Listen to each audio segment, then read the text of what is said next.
Well, I think the role of music in storytelling in film and TV is it's a very subtle business. I mean, it can exist in all sorts of relationships to the action and storytelling on the screen. And I think that's one of the interesting things. You know, sometimes you want it almost to be like a kind of subliminal, sort of homeopathic dose of something in the background, which you hardly even experience, but it just illuminates the material without you even knowing it. And there's, of course, a lot of space for that in all sorts of TV, though probably a bit less in The Leftovers than in most. And then at other times, you know, the score really steps forward and almost directs our attention, you know, in sort of montagey type moments, for example.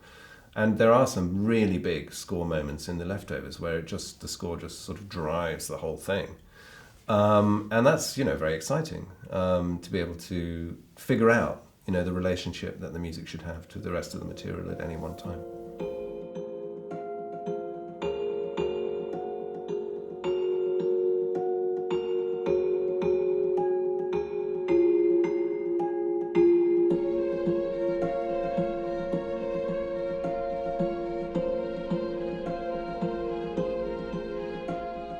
The idea of the beyond, spirituality, obviously evokes all sorts of religious musics, ritual musics. So within the Western tradition we have obviously choral music, and from other religious traditions you have sort of ritual, cyclical musics, bells, all these sort of incantatory objects, musical objects.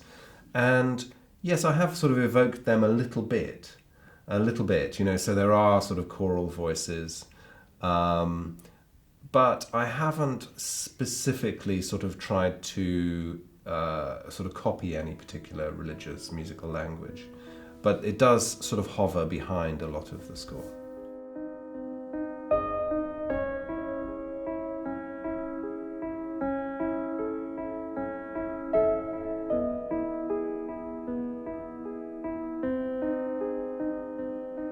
The silence in The Leftovers is really important because the silence in some ways evokes the beyond.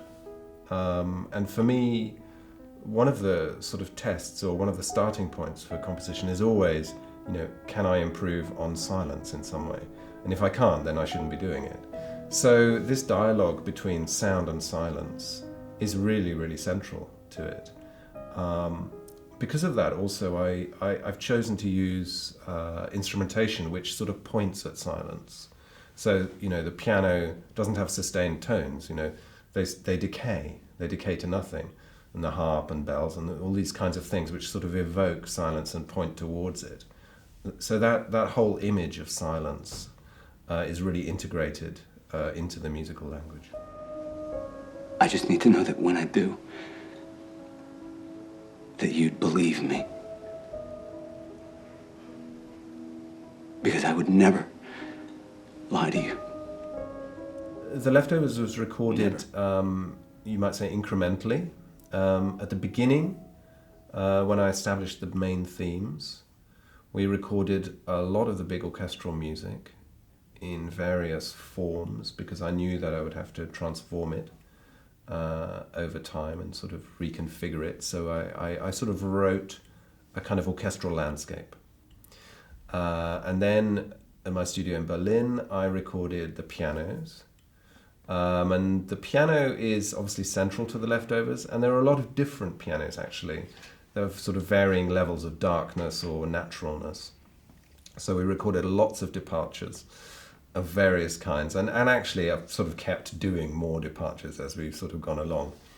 And then from time to time, as the language has evolved, we've done more and more recordings of smaller scale things, sort of solo instrumental stuff, and also there's a lot of electronic music in The Leftovers, so that's been sort of developed over time. So as the thing develops, you get this sort of huge reservoir of material that you can sort of tap into and shape, and it becomes quite sculptural actually. You're sort of manipulating areas of material across the episodes as they develop.